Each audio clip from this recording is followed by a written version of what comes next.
তাকে তো আমি দেখতে পাচ্ছি না। পিতা একই প্রণাম তোর চরণে।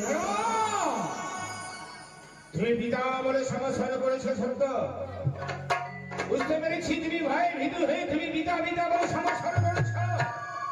তাই না? ভয়? না পিতা, কিসের ভয়? আপনি যে আমার পিতা, আপনার আমি কন্যা। না, এ হতে পারে না। আমার কন্যা বলতে লক্ষ্মী সরস্বতী কন্যা বলতে কার্তিক গণেশ, তুমি আমার কাছ থেকে উৎপত্তি হও। সত্যই পিতা গো, তোমার চরণ ধরে বলি আমি তোমারই সে কন্যা। আমি বিশ্বাস করি না। তুমি ভয়ে ভীতু হয়ে তুমি মাকে পিতা পিতা বলে সমস্যা করেছ। সুন্দরী দেখি পিতা হয়ে কন্যাকে সুন্দরী বলে সমস্যা করছো কেন? আজ পিতা হয়ে শোভা পাই না পিতা। তুমি সুন্দরী বলে তোমাকে সুন্দরী বলেছি, তাই তুমি আমাকে ধরো দাও। এসো এসো আমার কাছে এসো। না, তুমি আমাকে প্রণাম করো। দেখি দেখি তুমি একবার না হয় পালিয়ে গেছো, এবার কোথায় যাবে? পিতা এসো। দেখুন দেখুন পিতা, সৃষ্টি প্রলয় হয়ে যাবে। সৃষ্টি যদি প্রলয় হয়ে যায় সেটার ধর্ম যাবে অশাস্ত্রে। সত্যলে পিতা হয়ে কন্যার কাছে প্রেম আলিঙ্গন। ছি পিতা, আপনি বিশ্বাস করুন আপনার কন্যা আমি পদ্মা। আমি বিশ্বাস করতে পারি না। হয় বলি এসো সুন্দরী।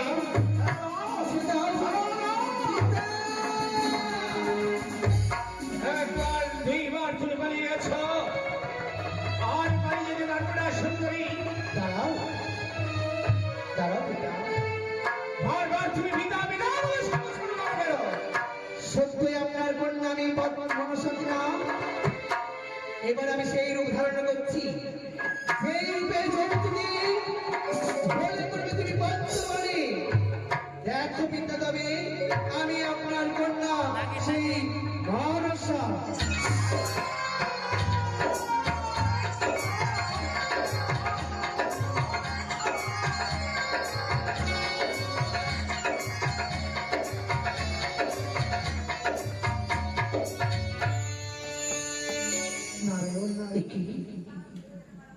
আমি পিতার কাছ থেকে আত্মরক্ষা করার জন্য আমি সেই রূপ ধারণ করেছি, যেই রূপের জ্যোতিতে রয়েছে বিষাক্ত, যেই রূপে জ্যোতিতে রয়েছে বিষ। আমার স্বরূপ গেলে প্রাণের শেষ হয়ে যাবে। তাই সেই রূপ দর্শন করে পিতা আজ ঢলে পড়েছি। পিতা পিতা, আমি যে বিষ্ণায়নের তাইনি আমি আপনার দিকে দর্শন করতে, এবং আপনি যে পিতা হয়ে কন্যার কাছে প্রেম আলিঙ্গনে চেয়েছি, পিতা হয়ে কন্যার কাছে প্রেম আলিঙ্গনে চাইলে যে সৃষ্টি প্রলয় হয়ে যাবে, ধর্ম যাবে রসাতলে। তাই তো আমি কি করি, আমি পিতার অঙ্গ থেকে সেই বিষ আমি হরণ করবো। এই তো আমার পদ্মহস্ত, এই পদ্মহস্ত দিয়ে বিষ আমি হরণ করবো।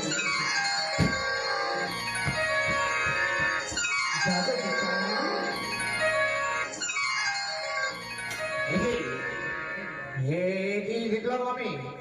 হ্যাঁ কি সর্বনাশ! হ্যাঁ কি মা পিতা, আরে না জেনে না শুনি আমি তুমি কোনো কথা বলেছি, অন্যায় বাড়ি বলেছি। পারবি না তুই এই তোর অভাবের সন্তানকে একটিবারে ক্ষমা করতে। তবে পিতা, আজ পিতা হয়ে কন্যার কাছে ক্ষমা। বেশ পিতা, আপনি যে ভুল করেছেন সেই ভুলের আমি ক্ষমা করে দিলাম। আমি না ছেড়ে তোকে নিয়ে কত কত কত কথা বলেছি, তার জন্য তুই যখন সন্তানকে ক্ষমা করেছিস। তবে মা, আজ যখন তোর দর্শন পেয়েছি, আজ তুই আমার বিয়ে স্মরণ করেছিস, হ্যাঁ পিতা,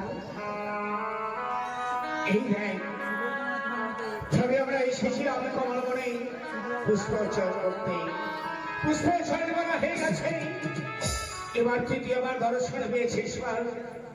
এবার আমার পথ ছেড়ে যাবে পিতা, পিতৃ দর্শন পেয়ে আমার জীবন ধন্য হয়েছে পিতা গো।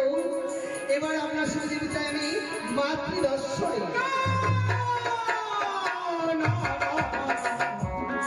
পিতা হয়ে যদি আমি তোকে চিনতে না পারি, আমি যদি কোনো ভাষা বলে থাকি তোকে, আজ তোর এই গর্ভধারণী জননীর কাছে যদি যাস, তোর মা বড় বখুরা হয়তো তোকে প্রহার করতে পারে। তবে তোকে আমি নিজে পারবো না। মা তুই মাত্র দশ করে যাস না। পিতা গো, নারীর মোর পাশে সমান নয়। আমি যখনই মাকে মা বলে ডাকবো, নিশ্চয় মা আমায় মেয়ে বলে গ্রহণ করবে পিতা, নিশ্চয় গ্রহণ করবে আমায় নিয়ে চলে পিতা গো। আমি সরকার, আমি তোকে কিন্তু এভাবে নিয়ে যেতে পারবো না। তবে কারণ আমি নিজের মেয়েকে আমি নিজেই চিনতে পারলাম না, অপরাধী করেছি মেয়ে। তাই যে এক আমার পুষ্প সাজি, এই পুষ্পের সাজির ভেতরে যদি পক্ষিকার ব্যক্তি প্রবেশ করতে পারিস, তবে আমি তোকে নিয়ে যেতে পারবো কৈলাস।